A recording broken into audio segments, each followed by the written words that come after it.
Welcome to the Know, I'm Brian. Nintendo announced a bunch of new indie games coming to the Switch in a new video, continuing its trend of porting as many indies as possible to the console. There's a lot to get to, so here goes. First off, there's the tactics game Wargroove that reminds me a little bit of Advance Wars if it was set in a fantasy universe. I miss Advance Wars. Anyway, Wargroove is coming February 1st. It is available for pre-order now. Then there's the heavy metal rhythm shooter Double Kick Heroes. That's coming this summer. Next up, the physics-based construction puzzler When Ski Lifts Go Wrong. That is out now. The 2D open world Forager looks very adorable. It is coming soon. Also out now, the infamous Goat Simulator, The Goaty. Also, the beautiful pixelated puzzle platformer Inmost is coming out later this year. Meanwhile, the fantasy co-op game Unruly Heroes, also out now. The much acclaimed Crosscode with its sweet action and SNES style graphics, that's due out later this year. And last but certainly not least, the RPG card battler SteamWorld Quest Hand of Gilgamesh, due out later this year. So lots of stuff coming to the Switch.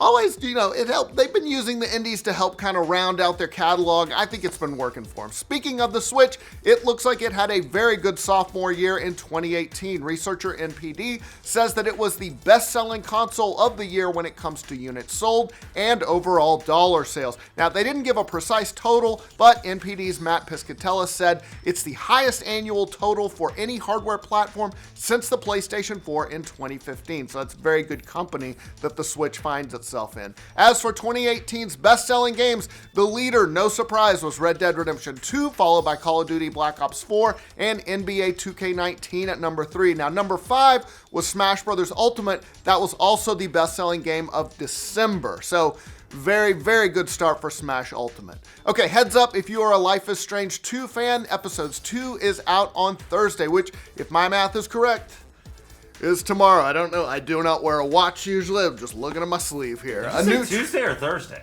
Thursday. Did I say Thursday? It sounded like you said Tuesday. Maybe I'm just Thursday, Aaron.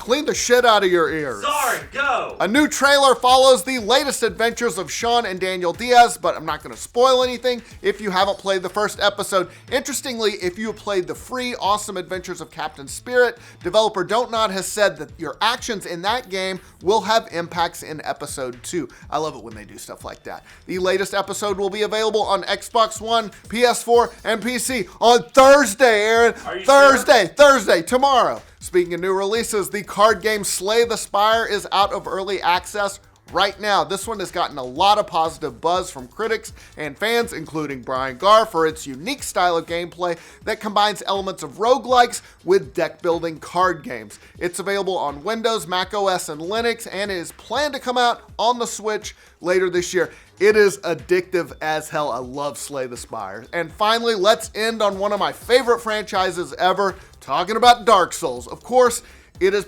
one of the most well-regarded franchises of the modern era, but before that, it kicked off. There was a predecessor game called Demon Souls that you might remember. It came out back in 2009 for the PlayStation 3, and given that we've seen the original Dark Souls remastered last year, that's led to a lot of people wondering if we'd see Demon Souls get the same treatment. Well, series creator Hidetaka Miyazaki discussed that possibility in an interview with Game Informer. He says he's open to it. He's not going to be the one to do it, but he said if it was a studio that really loved the original work and really put their heart and soul into realizing it again, then that's something I would enjoy. He admitted, though, thinking about the idea of a remaster gives me kind of butterflies in my stomach and makes me a little nervous, so it's complicated, but I understand there are many users and many players and fans out there who really love Demon Souls, so if that's something they could accomplish with a studio that loved the work, then yeah, I'd be okay with it. So that's a big maybe. Also, Sony owns the IP, so it's not totally up to him. First things first, though, his latest game, Sekiro: Shadows Die Twice, comes out in March. All right, that is all the news we've got for you today. Let us know what you think about all these stories down in the comment sections below. And for all your news from every corner of the internet, like this video, subscribe to The Know, hit us up on theknow.tv. Are you sure you said Thursday? I said Thursday. Roll it back. Roll it back. Episodes 2 is out on Tuesday. All right, if I'm wrong, I'm going to look very foolish right now. Bye. See you tomorrow.